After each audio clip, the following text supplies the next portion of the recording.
Good morning. Happy Monday. We are so excited to be back with you again this week. We are starting week 2 of Things Happen in Threes with our June journals. And we are just so excited to have you back, to have us following you. Remember, on YouTube, like, love, and follow. Just click all of those buttons. Make sure that you are on Instagram, that as you're watching the video, I have the journal question written in the description, and on Facebook I'm able to actually print a copy in the comment section of our journal question today. So make sure you've got all of those little tangible things done. And let's get started on week 2, Monday, for this wonderful June 10th day. Now, as we've been talking about in Things Happen in Threes, I always have to do research. And one of the most interesting little tidbits I found about Things Happen in Threes is that in the Bible, threes are mentioned 523 times, different groupings of threes. Like we have, obviously, heaven, hell, and purgatory. We have omniscience, omnipresent, and omnipotent. That's in threes. Obviously, gold, frankincense, and myrrh. Another one is our friend Noah. He spent 3 days in the belly of a huge fish. So threes are an integral part of the fabric of our Bible. And I think it's important that as we are developing our closer relationship with God, that we remember that we need to try to focus things on it. Obviously, when we learn more and we receive it more, and it becomes a part of our being. For our memory, if we read it, we say it, and we write it. So that's one of the things and one of the reasons for journaling. So for today's journal, obviously we're still focusing on the first part of our It Comes in Threes by writing down the names of 3 people that we want to focus our day on. Remember, when we take the focus off ourselves and we put it on somebody else, it helps to lighten our load a little bit. And after all, we do not want to be focused on ourselves. We do want to focus on others. So think about 3 people. It could be the same 3 people all month.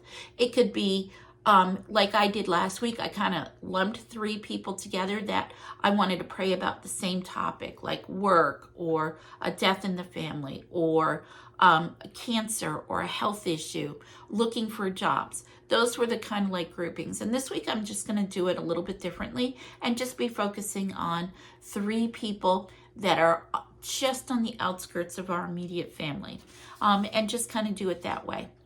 The second part of our Things Coming in Threes is we always have a journal verse. Every day we have a journal verse. And on this part, for our second part, after we've read the Bible verse, and today it happens to be Matthew 5, 45, and 46, I want you to take a second and write that same verse, but use your own words. If you had to rewrite this verse so it made sense to you, then rewrite it over here. And then down here, how did this verse apply to you? Now, sometimes it's going to fit like a glove, and it's going to make perfect sense to you in this moment. And other times you're going to be like, it's just a verse in the Bible, but is there something in this verse that applies to me today, or that I've actually witnessed happening in my life before, or how I'd like to see this verse apply to me in the future? And then the third part is our notes section.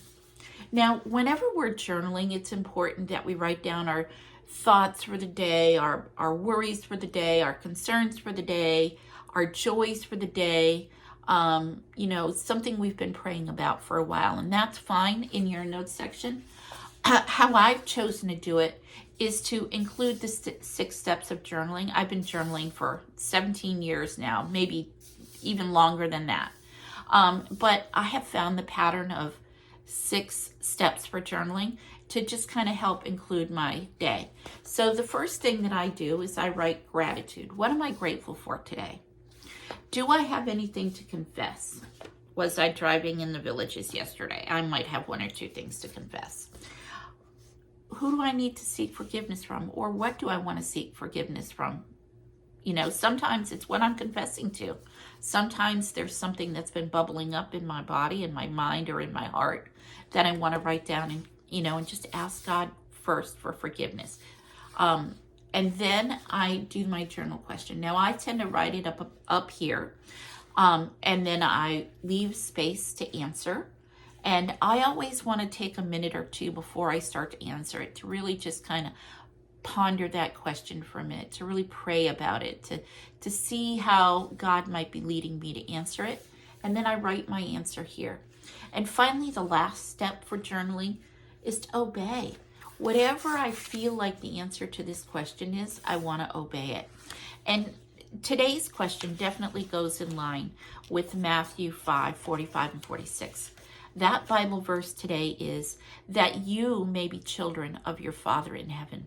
He causes his sun to rise on the evil and the good, and he sends rain on the righteous and the unrighteous. If you love those who love you, what reward will you get? Are you not even the tax collectors doing that? And so our journal question for today is, Lord, how do I love those I perceive as unlovable? Some of us don't think we can love a tax collector too much, can we? So have a great time journaling for today, and we'll see you tomorrow. Bye-bye.